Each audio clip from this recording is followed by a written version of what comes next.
수십 년 동안 다이애나 왕세자비의 삶을 둘러싼 소문은 끊이지 않았습니다. 왕실 내 갈등부터 비극적인 죽음을 둘러싼 정황까지 그녀의 삶에 대한 온갖 추측이 난무했습니다. 이제 60세가 된 그녀의 오빠 찰스 스펜서가 마침내 입을 열었습니다. 오랫동안 이어져 온 진실과 오해를 명확히 밝히는 그의 이야기는 다이애나의 삶 오빠와의 끈끈한 유대감, 그리고 그녀가 남긴 유산을 엿볼 수 있는 귀중한 기회입니다. 하지만 그는 무엇을 밝혔을까요? 그리고 그 내용은 우리가 알고 있다라고 생각했던 것들을 어떻게 바꿔놓을까요? 다이애나 공주를 둘러싼 끊임없는 소문의 진실을 함께 파헤쳐 봅시다. 다이애나와 찰스 스펜서의 관계에 대한 진실을 수년 동안 사람들은 다이애나 공주의 고뇌 두려움, 그리고 그녀가 차마 말하지 못했던 비밀들에 대해 추측해 왔습니다. 하지만 많은 사람들이 간과했던 것은 그녀의 삶에서 남동생 찰스 스펜서가 맡았던 역할이었습니다. 왕실 가족과의 공개적인 관계와는 달리 찰스와의 관계는 훨씬 더 사적이었습니다. 그럼에도 불구하고 그는 그녀의 모든 순간에 함께했습니다. 다이애나와 찰스는 같은 귀족 가문에서 자라면서 비슷한 어린 시절 경험을 공유했지만 그 경험들은 두 사람을 각기 다른 방식으로 형성했습니다. 다이애나의 삶은 끊임없는 언론의 관심 대상이었지만 찰스는 대부분 대중의 시선에서 벗어나 드물게만 공식 석상의 모습을 드러냈습니다. 그러나 이제 60세가 된 그는 여동생에 대한 가장 큰 소문 몇 가지를 사실로 확인시켜 주었습니다. 다이애나의 불행 고립, 그리고 그녀가 감춰진 삶 속에서 겪었던 고난에 대한 의문이 다시 제기되면서 사람들은 그가 왜 지금에 와서야 입을 여는지, 그리고 그의 관점이 다이애나의 삶에 대해 무엇을 드러내는지 궁금해하고 있습니다. 더 자세한 내용을 알아보려면 계속 시청하세요. 다이애나 왕세자비와 그녀의 남동생 찰스 스펜서는 영국에서 가장 영향력 있는 귀족 가문 중 하나에서 태어났습니다. 그들은 부와 특권에 둘러싸인 채 조상 대대로 내려온 웅장한 저택인 알토르프 하우스에서 어린 시절을 보냈습니다. 하지만 호화로운 환경에도 불구하고 그들의 어린 시절은 결코 순탄하지 않았습니다. 부모인 존 스펜서 알토프 자작과 프랜시스 스펜서 알토프 자작 부인의 결혼 생활은 순탄치 않았고 이는 네 자녀 모두에게 영향을 미쳤습니다. 다이애나에게는 사라와 제인이라는 두 명의 언니가 있었지만 찰스는 막내이자 유일한 아들이었습니다. 이로써 그는 스펜서 자귀의 상속자가 되었고 가족의 기대라는 측면에서 누나들과는 다른 위치에 서게 되었습니다. 찰스는 언젠가 알토프를 물려받을 것이라는 전제하에 성장했지만 다이애나는 스스로의 정체성을 확립해야 했습니다. 그럼에도 불구하고 두 사람은 깊은 남매애를 공유했고 서로 다른 점에도 불구하고 가까운 사이를 유지했습니다. 하지만 부모님의 결혼 생활이 파탄나면서 그들의 가정 생활은 급격하게 변했습니다. 다이애나가 겨우 6살이었을 때 부모님은 세간의 이목을 집중시킨 격렬한 이혼 소송을 겪었습니다. 이는 다이애나 찰스 그리고 그들의 자매들에게 깊은 상처를 남겼습니다. 처음에 아이들은 어머니와 함께 런던에서 살았지만 법원 판결로 양육권이 아버지에게 넘어가면서 엘소프 저택으로 돌아가야 했습니다. 다이애나는 이러한 변화에 힘들어하며 버림받았다는 느낌과 잃어버린 어머니의 사랑을 그리워했습니다. 찰스는 당시에는 모든 것을 이해하지 못했을지 모르지만 나중에 이혼이 어린 시절에 어떤 영향을 미쳤는지 되돌아보았습니다. 그는 한때 그들의 아버지를 사랑이 넘치지만 감정 표현에 서툰 사람이라고 묘사했는데 이 때문에 다이애나는 자신의 감정을 솔직하게 표현하기 어려웠습니다. 어머니의 부재 또한 완전히 치유되지 않은 깊은 상처를 남겼고 이는 다이애나가 남은 생애 동안 인간관계를 대하는 방식에 영향을 미쳤습니다. 엘소프에서 찰스와 다이애나는 귀족 전통의 세계에 살았지만 동시에 외로운 환경이기도 했습니다. 그 거대한 저택은 역사와 웅장함으로 가득했지만 안정된 가족의 따뜻함은 찾아볼 수 없었다. 아버지께서는 좋은 의도를 가지고 계셨지만 감정 표현에 서툴렀고 다이애나는 종종 소외감을 느꼈다. 반면 찰스는 가문의 유산을 이어가야 한다는 기대 속에서 자랐고 그로 인한 압박감을 감내해야 했다. 그럼에도 불구하고 다이애나와 찰스는 서로를 지지하는 방법을 찾았습니다. 막내 동생이었던 두 사람은 누나들이 이해하지 못하는 방식으로 서로를 이해했습니다. 하지만 다이애나는 나이가 들면서 감정적인 어려움을 더욱 분명하게 드러냈습니다. 찰스는 강인한 모습을 보이며 스펜서 가문의 명예를 지켜야 한다는 기대를 받았지만 다이애나는 훨씬 예민했고 불안정한 가정 환경에 깊은 영향을 받았습니다. 다이애나의 학창 시절 또한 오빠와의 차이점을 보여줍니다. 그녀는 처음에는 홈스쿨링을 받다가 노폭에 있는 실필드 사립학교에 진학했고 이후 리들스워즈 홀스쿨로 전학했습니다. 다이애나는 9살 때 언니들과 함께 웨스트 히스 여학교에 입학했지만 학업에 어려움을 겪었다. 언니들과 달리 다이애나는 O레벨 시험에 2번이나 떨어졌다. 실제로 그녀는 일반 교양시험 GCS, 이 1차 시험에 2번이나 불합격했는데 이 때문에 자존감이 낮아졌다고 한다. 하지만 그녀의 강점은 학업이 아니라 사람들과 자연스럽게 소통하는 능력에 있었다. 그녀는 음악과 춤에 열정적이었고 다른 사람들을 돕는 데에도 열심이었다. 반면 찰스는 다른 길을 걸었다. 그는 영국에서 가장 명문 학교 중 하나인 이튼 스쿨에 보내져 엘리트 교육을 받았습니다. 이러한 성장 환경의 차이는 그들의 미래를 독특한 방식으로 형성했습니다.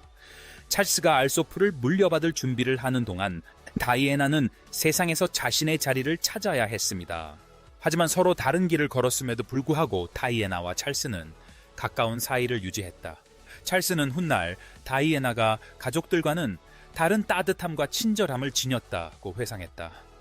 다이애나는 자기 회의에 시달리기도 했지만 타인을 돕고자 하는 본능이 강했고 이는 훗날 그녀의 대중적인 이미지를 형성하는 데 중요한 역할을 했다.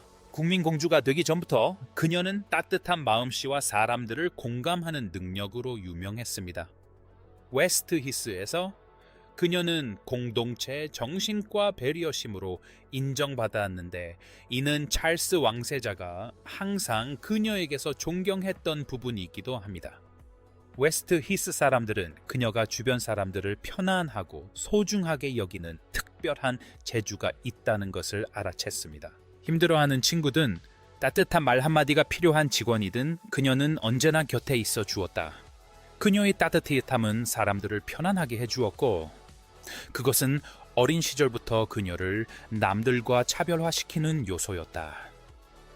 16살이 되자 그녀의 정규 교육은 막을 내리게 되었다.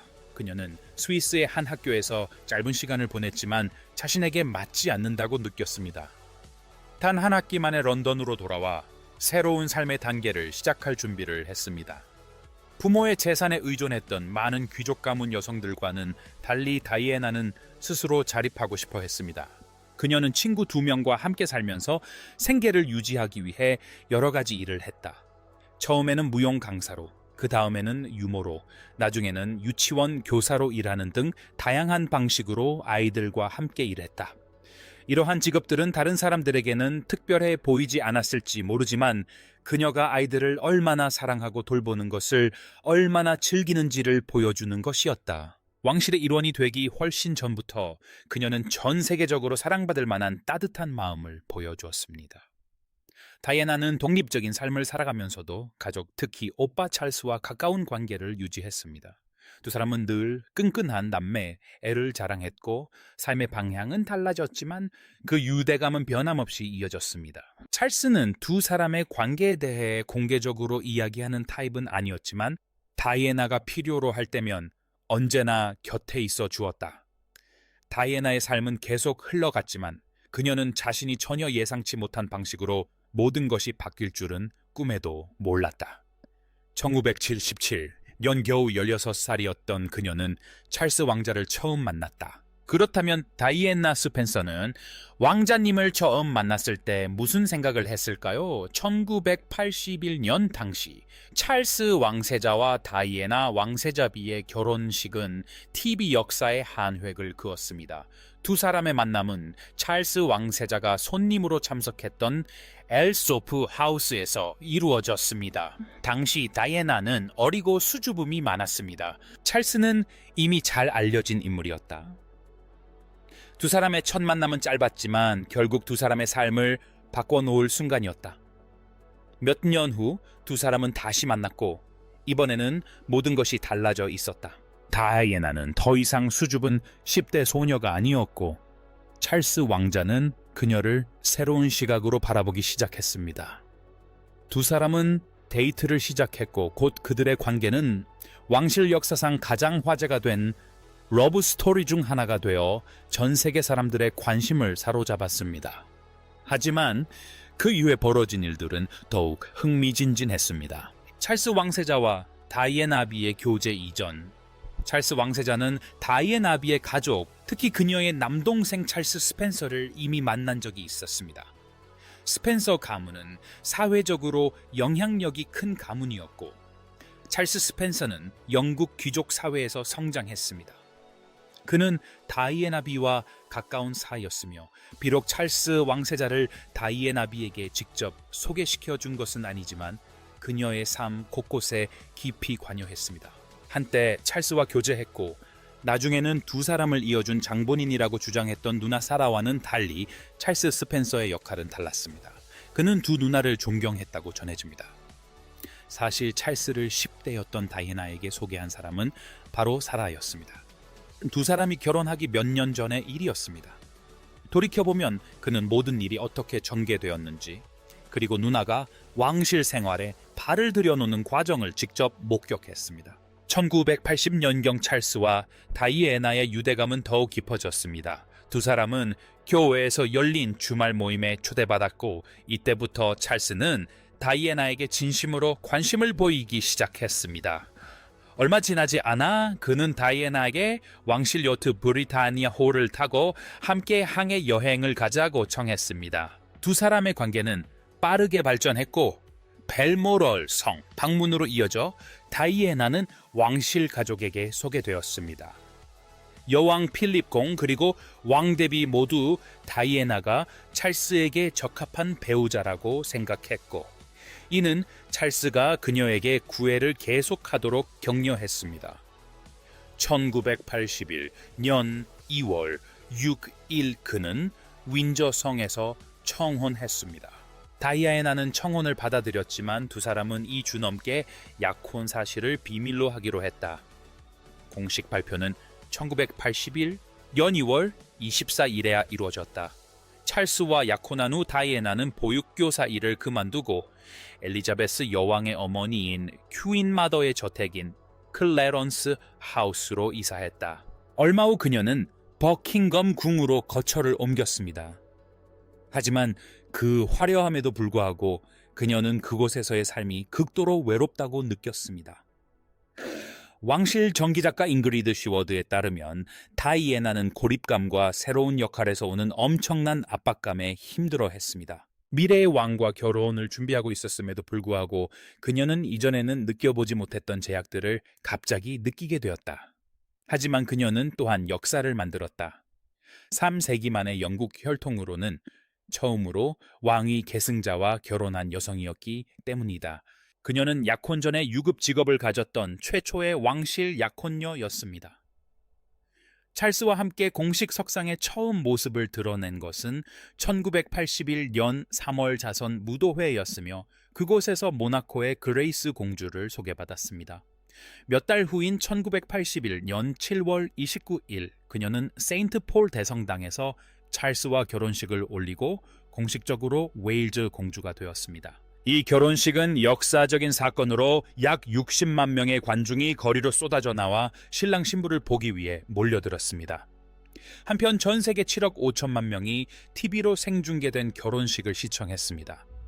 마치 완벽한 동화처럼 보였던 이 행사 속에는 미묘한 긴장감도 감돌고 있었습니다. 다이애나는 결혼 서약을 낭독하던 중 실수로 찰스의 이름을 바꿔 불렀습니다. 또한 당시로서는 드물게 남편에게 복종하겠다는 전통적인 서약을 생략하는 주목할 만한 결정을 내렸습니다.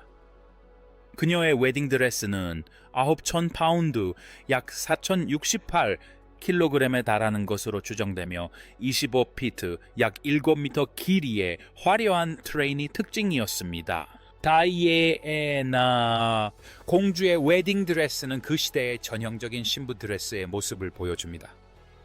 결혼식 후 여왕은 다이애나에게 퀸 메리 로버스 노트 티아라를 선물하며 따뜻한 환영의 뜻을 전했습니다. 신혼부부는 켄싱턴 궁과 하이그로브 하우스에 정착했습니다. 하지만 공개적인 미소와는 달리 그들의 결혼 생활에는 이미 위기의 조짐이 보이기 시작했다. 1981년 11월 다이애나는 첫 아이를 임신했다. 그러나 1982년 1월 임신 초기였던 그녀는 샌드린검 저택 계단에서 넘어져 큰 충격을 주었다. 그녀는 나중에 극심한 좌절감에 휩싸여 고의로 몸을 던졌다고 인정했습니다. 그녀는 멍이 들었지만 아기는 다치지 않았습니다.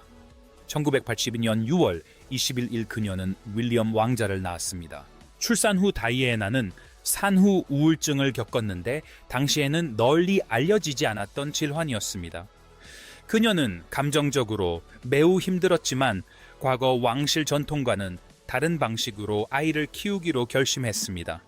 다이애나는 첫 해외 순방인 호주와 뉴질랜드 방문에 아기 윌리엄을 꼭 데려가겠다고 고집하며 관례를 깼습니다. 일반적으로 왕실 아기들은 집에 남겨졌지만 그녀는 아들을 두고 떠나기를 거부했습니다. 이러한 결정은 그녀를 더욱 친근한 어머니로 보이게 했다는 점에서 널리 칭찬받았습니다. 그리고 1984년 9월 15일 그녀는 해리 왕자를 낳았습니다. 다이애나는 훗날 해리를 임신했을 당시 찰스와 가장 가까웠지만 해리가 태어난 후 두 사람의 관계는 다시 악화되기 시작했다고 언급했습니다. 찰스는 딸을 바랐던 것으로 알려져 있는데 다이애나는 아들을 임신했다는 사실을 알게 되자 출산 후까지 비밀로 하기로 했습니다. 찰스의 반응은 다이애나에게 큰 상처를 주었고 그 후 두 사람의 관계는 더욱 멀어졌습니다. 다이애나는 자녀 양육 방식을 결정하는데 핵심적인 역할을 했습니다. 그녀는 자녀들의 이름을 직접 지었고 마음에 들지 않는 왕실 유모를 교체하고 더 마음에 드는 유모를 고용했습니다. 또한 자녀들의 교육에 적극적으로 참여하여 학교 옷 일정 등을 직접 선택했습니다. 이전 왕실 부모들과는 달리 그녀는 기회가 될 때마다 직접 아이들을 학교에 데려다 주곤 했습니다. 그러나 1987년경부터 대중은 그녀와 찰스의 결혼 생활이 흔들리고 있음을 알아차리기 시작했습니다. 두 사람은 소원해 보였고 언론은 그들의 불행해 보이는 표정 때문에 그들을 글럼 부부라고 부르기 시작했습니다. 1989년 다이애나는 카밀라 파커 볼스의 여동생을 위해 열린 파티에서 카밀라에게 직접 맞서는 과감한 행보를 보였습니다. 1992년 다이애나의 진실된 이야기를 담은 자서전이 출간되면서 대중은 큰 충격을 받았습니다. 이 책에는 다이애나의 개인적인 고뇌 외로움, 그리고 찰스가 자신을 진정으로 사랑한 적이 없다고 믿었던 사실 등 그녀의 내면 깊숙한 이야기들이 담겨 있었습니다. 처음에 그녀와 책의 저자인 앤드류 모터는 그녀가 책 집필에 관여했다는 사실을 부인했습니다. 그러나 그녀가 사망한 후 모터는 다이애나가 자신에게 비밀리에 정보를 제공했음을 인정했습니다.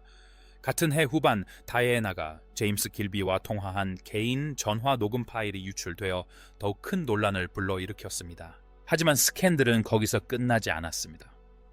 11월이 되자 이번에는 찰스와 카밀라가 등장하는 또 다른 녹음 파일이 공개되었습니다.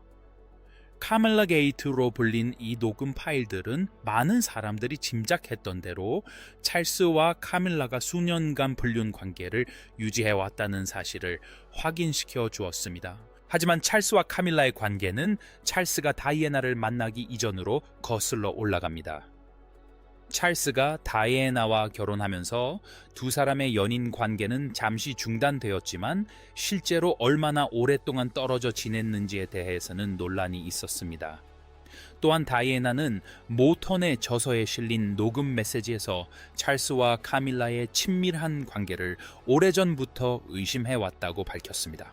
다이애나는 찰스가 결혼식 직전에 카밀라를 위해 특별히 제작한 팔찌를 발견했던 일을 떠올렸다. 이 사실을 알게 된 다이애나는 큰 충격을 받았고 결혼식을 취소할 생각까지 했지만 언니들의 설득으로 마음을 바꿨다. 결국 1986년 찰스와 카밀라는 다시 관계를 회복했다. 같은 시기에 다이애나는 장문 강사인 제임스 휴이트와도 관계를 맺었습니다. 휴이트의 붉은 머리 때문에 그가 해리 왕자의 친아버지라는 소문이 퍼졌지만 휴이트는 이를 강력하게 부인하며 다이애나와의 관계는 해리 왕자가 태어난 지 2년 후에 시작되었다고 밝혔습니다. 1992년 12월 9일 존 메이저 총리는 찰스와 다이애나가 공식적으로 별거했음을 발표했습니다. 서류상으로는 여전히 부부였지만 두 사람은 별거 생활을 시작했습니다.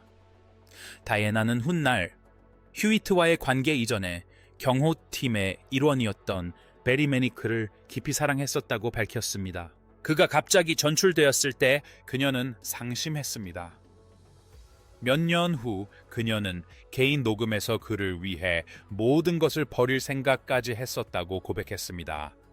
1993년이 되자 다이애나는 찰스에 대한 불신이 점점 커져갔습니다. 그녀는 집사 폴 버렐에게 편지를 써서 찰스가 개인 비서인 티기 레그보크와 사랑에 빠졌다고 믿는다고 밝혔습니다. 또한 찰스가 재혼하기 위해 자신을 제거하려 한다는 두려움도 표현했습니다. 이러한 주장을 뒷받침할 증거는 없었지만 그녀의 편집증적인 생각은 상황이 그녀에게 얼마나 큰 영향을 미쳤는지 보여줍니다. 1994년 찰스는 한 인터뷰에서 자신이 불륜을 저질렀음을 공개적으로 인정했습니다. 그는 다이애나와의 결혼 생활이 완전히 파탄난 후에야 카밀라와 다시 관계를 시작했다고 주장했습니다. 1995년 다이애나는 자신의 입장을 밝히기로 결심하고 BBC 프로그램 파노라마에 출연해 이 결혼 생활에는 세 사람이 있었다라고 유명한 발언을 했습니다. 이것이 여왕에게는 마지막 한계점이었고 여왕은 그들에게 이혼을 마무리 지을 것을 촉구했습니다. 1996년 8월 28일 이혼이 공식화되었습니다. 비록 그녀는 왕실 존칭인 전하 로열 하이네스를 잃었지만 웨일즈 공주라는 칭호는 유지했습니다. 온갖 어려움에도 불구하고 그녀는 오빠 찰스 스펜서를 비롯한 가족들과 여전히 가까운 관계를 유지했습니다. 하지만 이야기는 여기서 끝나지 않습니다. 아직 밝혀지지 않은 사실들이 더 남아 있습니다. 계속해서 저희와 함께 해주세요. 그녀를 가장 잘 알던 오빠의 이야기, 다이애나 왕세자비가 1997년 8월 30일 비극적인 교통사고로 세상을 떠났을 때 전 세계는 충격에 휩싸였습니다. 사람들은 그렇게 젊고 친절하고 생기 넘치던 사람이 갑자기 떠났다는 사실을 믿기 어려워했습니다. 수백만 명이 그녀의 죽음을 애도했지만 가족들의 슬픔은 이루 말할 수 없었습니다. 그 중에는 어린 시절부터 그녀와 깊은 유대감을 나눴던 남동생 찰스 스펜서도 있었다. 그는 단순한 남동생이 아니라 어린 시절부터 그녀가 아끼고 보호해 온 사람이었다. 다이애나가 세계적인 아이콘이 된 후에도 찰스는 그녀를 변함없이 대해준 몇 안 되는 사람 중 하나였으며 그녀를 둘러싼 엄청난 관심 속에서도 그녀가 겸손함을 잃지 않도록 도와주었다. 두 사람의 유대감은 어린 시절부터 강했다. 어머니가 집을 떠났을 때 다이애나는 자신도 두려움을 느끼면서도 어린 남동생을 위로하려 애썼다. 찰스가 가장 가슴 아프게 간직한 기억 중 하나는 다이애나가 어둠을 몹시 무서워하면서도 그를 보호하려 애썼던 모습이다. 밤이면 복도에서 그가 우는 소리가 들렸지만 그녀는 너무 두려워서 그에게 다가갈 수 없었다. 그 기억은 그에게 깊이 새겨졌고 무력감을 느낄 때조차도 그녀가 얼마나 그를 사랑하고 아끼는지 일깨워주는 역할을 했다. 나이가 들어감에 따라 그들의 관계는 더욱 굳건해졌다. 다이애나가 찰스 왕자와 결혼하여 세계에서 가장 유명한 여성이 되자 그녀 주변의 많은 사람들이 변했습니다. 갑자기 그녀는 모든 면에서 왕족처럼 대접받는 사람들로 둘러싸였고 예전처럼 감히 그녀에게 이의를 제기하거나 함부로 말하는 사람은 아무도 없었습니다. 하지만 찰스는 상황을 다르게 바라보았습니다. 그는 다이애나에게 변함없이 정직한 사람이 되는 것이 자신의 책임이라고 믿었다. 그는 사람들이 다이애나의 환심을 사려고 안달하며 끝없는 찬사를 쏟아붓는 모습을 목격한 사적인 모임에 참석했다. 세상이 그녀를 숭배하는 동안 찰스는 그녀에게 공주가 되기 훨씬 전 엘소프에서 자라난 친절하고 따뜻한 소녀였던 그녀의 본 모습을 일깨워 주었다. 이것이 항상 쉬운 일은 아니었다. 다이애나는 오랫동안 찬사에 둘러싸여 살아왔기에 건설적인 비판을 듣는 것이 어려웠다. 하지만 찰스는 결코 흔들리지 않았다. 그는 그녀가 듣고 싶어 하지 않는 이야기일지라도 솔직하게 이야기했습니다. 그것이 그녀의 남동생으로서 자신의 의무라고 믿었기 때문입니다. 그는 화려함과 관심 이면에 숨겨진 그녀의 모습도 자신이 함께 자라온 모습 그대로라는 것을 알고 있었고, 세상 사람들이 그녀를 다르게 대한다고 해서 자신도 그녀를 다르게 대할 수 없다고 생각했습니다. 그녀의 장례식에서 찰스 스펜서는 세상 사람들 앞에 서서 많은 사람들이 오늘날까지도 기억하는 추도사를 했습니다. 그는 헤드라인이나 사진을 넘어선 방식으로 여동생에 대해 이야기했습니다. 그는 단순히 다이애나 공주에 대해 이야기한 것이 아니라 한 인간으로서의 다이애나에 대해 이야기했습니다. 그는 그녀를 연민 의무 그리고 아름다움의 정수라고 묘사했습니다. 텔레비전으로 시청한 많은 사람들은 그녀가 단순히 왕족의 일원 이상이었다고 말하는 것을 들었습니다. 그녀는 타인을 돕는 데 헌신한 여성이었고 자신의 지위를 이용하여 도움이 필요한 사람들의 어려움을 세상에 알렸습니다. 그는 에이즈 환자들을 위한 그녀의 활동, 질환 제거, 운동 그리고 세상이 외면하는 사람들에게 손을 내밀었던 그녀의 모습에 대해 이야기했습니다. 찰스는 또한 그녀의 유머 감각 따뜻한 성품, 그리고 사람들을 특별하게 느끼게 해주는 방식에 대해서도 언급했습니다. 그는 그녀에게는 자기나 지위와는 상관없이 타고난 고귀함이 있었다고 묘사했습니다. 그녀는 국적을 초월한 영국 소녀였고 모두에게 속한 사람이었습니다. 그는 다이애나가 세계에서 가장 많이 사진 찍힌 여성 중 한 명이었지만 카메라에 담긴 모습보다 훨씬 더 많은 면모를 지녔다는 사실을 사람들에게 상기시켰습니다. 그의 연설에서 가장 감동적인 순간 중 하나는 언론에 의해 어떻게 쫓기듯 추적당했는지에 대한 이야기였습니다. 그는 언론이 여동생을 어떻게 대했는지, 그녀의 모든 행적을 어떻게 감시했는지, 그리고 그 집요한 추적이 그녀의 비극적인 죽음에 어떤 영향을 미쳤는지에 대해 솔직하게 이야기했습니다. 그것은 진실을 밝히는 순간이었고 전 세계의 헤드라인을 장식했습니다. 사람들은 찰스가 단순히 슬픔에 잠긴 것이 아니라 죽음조차도 아랑곳하지 않고 여동생을 보호하려 했다는 것을 이해했습니다. 다이애나 왕세자비가 세상을 떠난 후에도 찰스 왕세자는 그녀의 유산을 기리는데 헌신했습니다. 그는 다이애나 왕세자비의 마지막 안식처인 알소프 하우스가 평화롭고 사색적인 장소로 남도록 노력했습니다. 찰스 왕세자는 부인인 캐런 스펜서 여사와 함께 알소프 하우스에서 양과 공작사회 등 다양한 동물들을 돌보는 모습을 자주 전했습니다. 다이애나를 깊이 사랑했음에도 불구하고 찰스는 공개적으로 그녀에 대해 거의 언급하지 않았습니다. 하지만 언급할 때면 언제나 존경과 깊은 상실감을 드러냈습니다. 그는 어린 시절 함께 했던 추억의 무게, 더 이상 그녀를 보호할 수 없다는 고통스러운 현실, 그리고 가장 유명한 순간에도 그녀에게 진정한 자신을 일깨워줄 누군가가 필요했다는 사실을 마음속 깊이 간직하고 있었습니다. 찰스는 자신의 행동을 통해 다이애나의 정신이 그녀를 사랑했던 사람들의 마음속뿐 아니라 그녀가 남긴 유산 속에도 영원히 살아 숨 쉬도록 했습니다. 다이아애나가 세상에 남긴 가장 큰 영향은 무엇이라고 생각하시나요? 그리고 언론이 다이애나의 어려움에 일조했다고 생각하시나요? 아니면 그저 왕실 생활의 일부였을까요?